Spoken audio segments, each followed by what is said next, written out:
Growing up, I would often spend a week every summer with my grandma and grandpa, my mom's parents. It was always awesome. Grandpa would take me out for a movie when we got home, and grandma would make some amazing dinner for us. Her specialties included rigatoni with meat sauce, cheesy potato casserole, some sweet potatoes, marshmallows, and roast beef.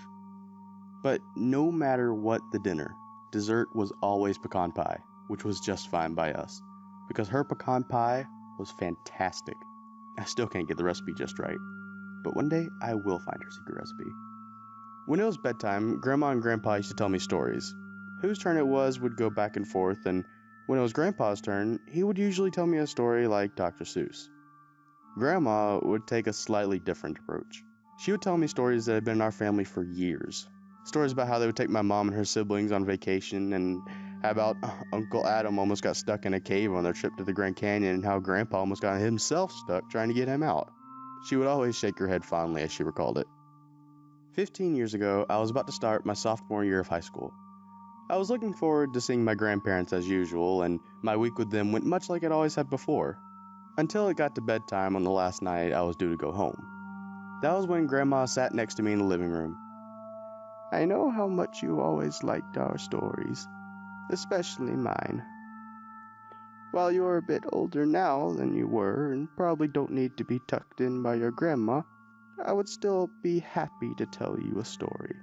A story for a young man about to be an adult." "Sure thing, Grandma. I can just sit here and listen." "You're such a good listener, my child." "Thanks, Grandma. But are you sure you don't have any stories I haven't heard yet?" A weird expression crossed her face at this. I had never seen her look that way before or since. I'm not sure how to describe it, except for unease. "Grandmas never run out of stories to tell their grandkids," she said with a knowing smile. She leaned back in the chair, the sign she had something to say. "You remember your Aunt Zara?" "Sure, what about her?" I hadn't seen Great Aunt Zara in years. She was my grandma's sister, who happened to be about 2 years younger than her. Aunt Zara lived on the other end of the country with her family, so we didn't get a ton of chances to see them. "Well, one day she and we were just a few years younger than you. My mother took us both aside, and that was when we lived on the East Coast." "Right, I remember. Outside of Boston, right?" "Correct. Well, we had just moved to the neighborhood a few months ago, and we were getting to know people. Your great-grandma had always been so relaxed and happy to live there. Her parents had known nothing but extreme hardship, and were thrilled to see her and her daughter succeeding.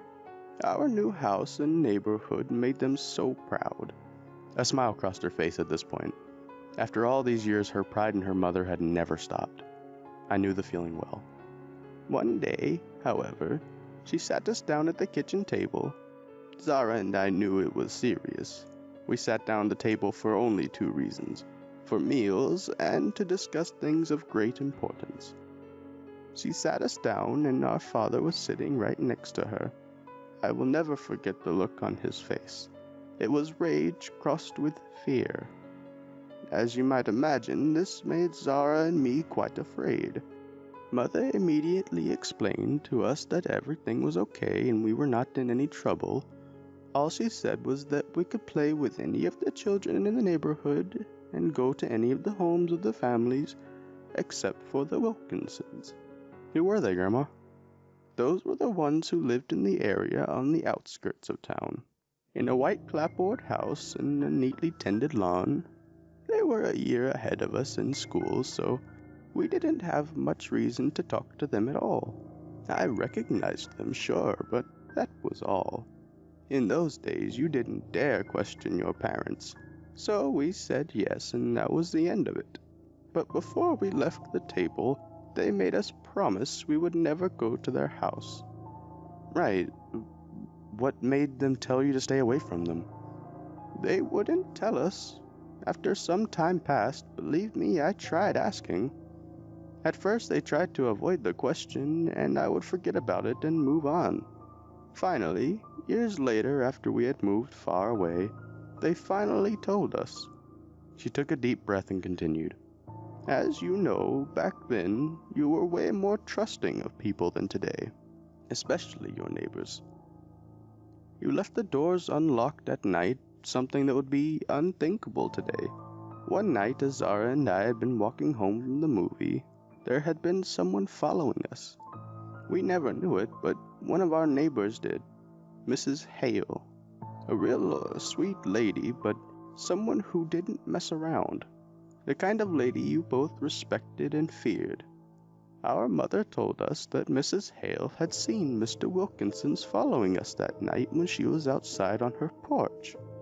Mrs. Hale said that it was the look in his eyes that bothered her the most. She said that it was like looking at a snake stalking a mouse. In that instant I felt terrified, for I could recall how loudly she said hello to me and Zara that night, how she stood on the porch with her arms folded while watching us continue to walk. We said that we were fine and never thought anything of it at the time, but Mrs. Hale never moved from that spot, and apparently Mr. Wilkins gave up and ran away. That's so creepy, Grandma. But wait, my child, I do have more. According to my mother, Mrs. Hale immediately called our parents and told us what she had seen. But she also relayed to them certain rumors, whispers that had been told about Mr. Wilkins, how none of the parents really liked him very much, and what little they knew about him. Whenever someone had asked him something personal, the men's background and work history kept changing. Nowadays, people would be all over that. As they should. There was one last thing she told me. When your great-grandpa found out, he took a few of his friends and had a chat with Mr. Wilkinson. You know what he was like. Wonderful man, but you didn't cross him. Ever. He was one tough nut. That he was. My mom never knew what he and his friends said or did regarding the matter. He didn't tell and she didn't ask, and that was the end of that. We never saw him again unless it was at a school function, and that could not be helped. Wow, that's some story, Grandma. She looked relieved as she finished her tale. Does Grandpa or anyone else know? Yes, your grandfather and mother know. They both said the same thing when I told them. What was that? They didn't care who Mr. Wilkinson was. When angry, my father would always be more terrifying than some creepy neighbor could ever hope to be. She gave a faint smile at this, but one that faded as she spoke again. Although I'm not sure. She paused to take a sip of the mug of tea in front of her, before finishing what she had in her mind. When I was about 40, I turned on the news, and it was one of those most wanted type things. They had just arrested someone who had been suspected of being a serial killer. As they showed the man in custody, I felt my blood run cold. I can never forget that man's face. It was Mr. Wilkins. Although he went by some other name. He had some big empty trailer somewhere that the authorities had found. The personal effects of people who had disappeared were found there. A missing woman's driver's license, keys belonging to some teenager who hadn't been seen in over a month. Stuff like that. They also found rope, duct tape, and countless hunting knives, a few guns, shovels, and black ski masks, and also various chemicals including chloroform. When all was said and done, he was found guilty of at least 6 murders. He died in jail about 20 years ago.